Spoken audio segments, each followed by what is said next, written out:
Një fermë në fshatin Domen të Postribës është vënë në karantinë nga Drejtoria Rajonale e Veterinarisë së Shkodrës, si pasojë e përhapjes së një sëmundje infektive që ka prekur baktitë e imta.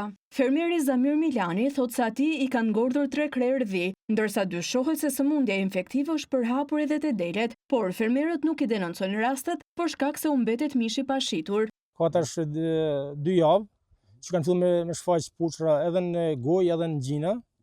Por situata është rënë jashtëzakonisht sa që kanë arritur edhe me ngordhë, por situata shumë e rëndë. Unë du prej ministrisë që me zbulu çfarë smundjet kanë. Nuk është se karave të dhikë, karave të delet, kanë frikë për me foli këtë periudhë nga që është puna e korbanit edhe thonë që mos të hapën panik nëpër njerëz.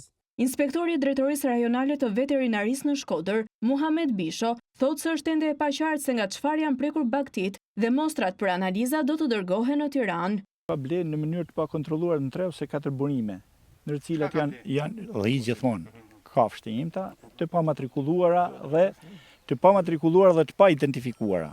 Morë me mostrat e gjakut dhe morë me mostrat e krosteve të gjinit edhe të gojës. Do të dërgohen në mënyrë urgjente, brenda ditës sotme do të dërgohen në Institutin e Referencës Veterinare në Tiranë. Besoj brenda 1 ose 2 ditëve do të përcaktohet eksaktësisht cila është infeksioni primar dhe sekondar. Fermerët thonë se në treg ka shumë bakti të pamatrikulluara dhe rreziku i prekjes nga sëmundjet infektive është i lartë.